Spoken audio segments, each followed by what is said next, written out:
Instructions Part 7. Now change places with your partner. The person who gave the instructions first will now listen to them based on what you have learned from drawing the first diagram. Try to improve the way you give your instructions. Now begin giving your instructions. You have 5 minutes to complete this exercise.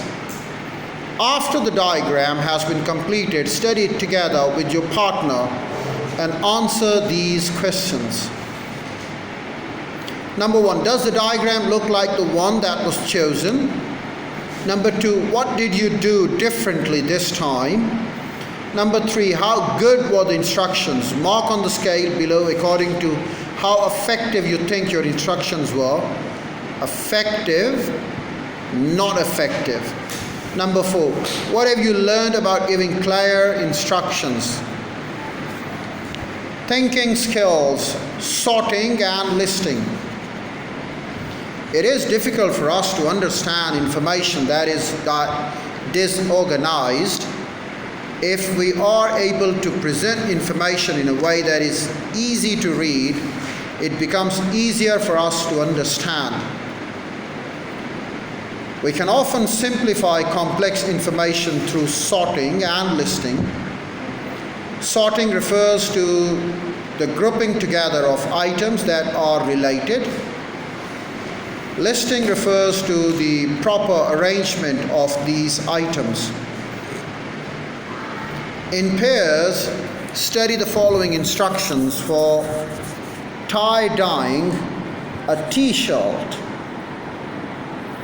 All the directions have been given, but they are not in proper order. Finally, remove the rubber bands from the t-shirt after it has dried. You now have a tie-dyed t-shirt. T-shirt rubber bands, water dye, salt. First, bunch up the t-shirt and wrap rubber bands around it tightly. Rinse the t-shirt with the rubber bands still on until no more dye comes out. Next, put the t-shirt into a pot with 2 liters of water, 1/4 cup of salt and the dye. How to make a tie-dyed t-shirt.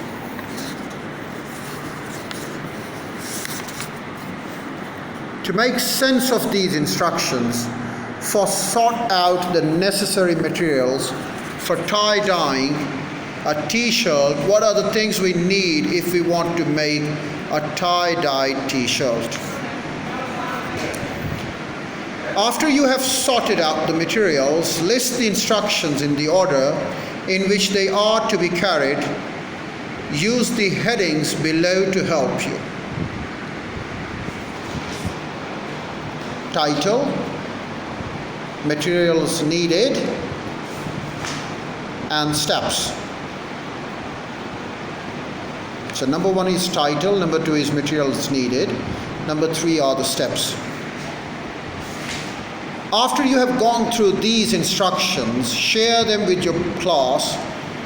Have you sorted and listed your instructions correctly? Reading. You have learned that instructions have the following features: titles and headings. A clear sequence of steps to follow. Expected outcomes.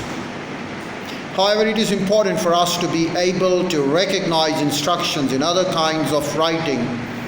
The following passage is from the book The Witches by Roald Dahl. Dahl is a famous writer of stories for children and young adults. In this passage, all the witches in England have gathered to receive instructions from their Grand High Witch. She gives them a recipe for something that you should think twice about before trying. There will be passage, and of course they all roam around instructions. more instructions.